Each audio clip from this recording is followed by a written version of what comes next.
Peroni here. Just kidding, it's Barebones.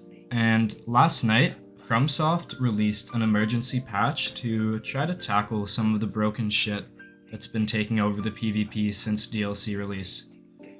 And today I'm just going to take a look at what exactly they fixed and what still needs some balancing before we have good PvP.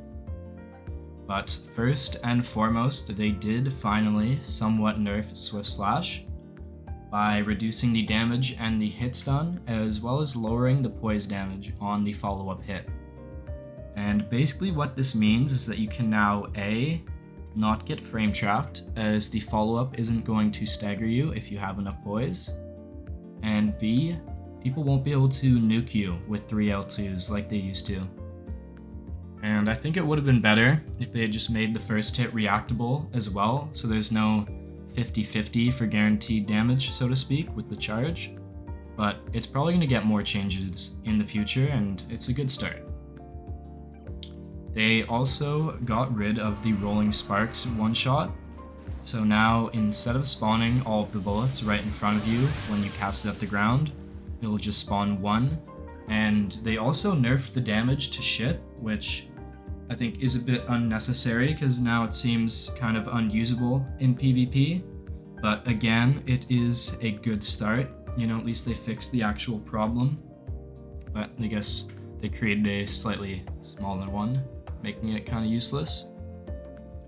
And the next really big change they made was they did fix the dueling shield. So if you didn't know, before this patch, when you would use the shield poke animation that it has, the guard boost would go up by about an extra 50%, meaning you would take no stamina damage and you could easily tank, say, 5 swings from an ultra greatsword. And they also fixed this, so now you can guard break it with a single kick as long as you're using the hammer talisman, and even without it if they don't have a lot of stamina. And I think right now it's in a healthy spot where if the opponent doesn't have the right setup, you can get pretty easy punishes on reaction. But when anyone is able to just soft swap off their weapon to get access to kick, either guard breaking you or getting your stamina to near zero, giving them a hard advantage, I think it's in a healthy spot right now. So they did a really good job with that. And they also fixed the Fire Knight's Greatsword. Before, it was able to combo R1 into R1 like it was DS3, which was super annoying to play against. You would just get reaction hyper armor traded for about 1,000 damage, and it now has the proper hit stun, same as a halberd, so it's sort of just an infusible version of the Godslayer's Greatsword. Although, as far as I know, it still does combo crouch R1 into R1, but I don't think that's the end of the world. And then the last big fix we got was they fixed the status effects buffering from main hand to offhand weapon L2s. So most importantly, the Madness Torch, which I think needs a nerf as it is, but that'll come later.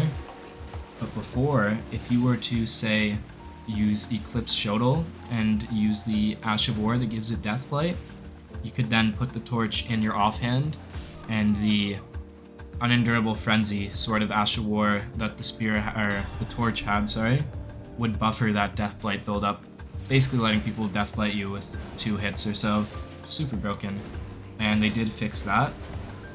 And they also fixed a similar bug where the Smith Script Shield Discus Hurl Ash of War would take whatever status is on your main hand weapon, which was also super annoying to play against. They also need to nerf that guy, I think, as the tracking is way too broken. You have to roll it, is just unstrafable, but again, it is a good start.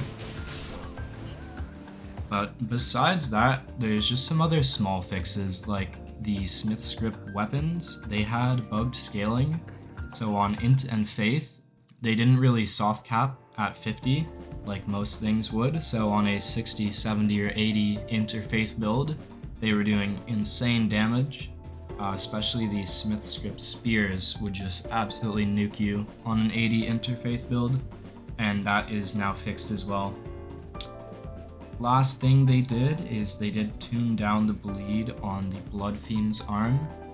I think that's a little bit silly as it wasn't that strong, but I get why they wouldn't want one hit bleed procs to be a thing, but still, it was totally balanced as far as I'm concerned as it was. But as far as I know, that's about it. I'm sure there is some other changes they made that they didn't include in the patch notes, as they do that quite a bit. But that will be it for today. Thanks for watching, and I hope you have a wonderful day.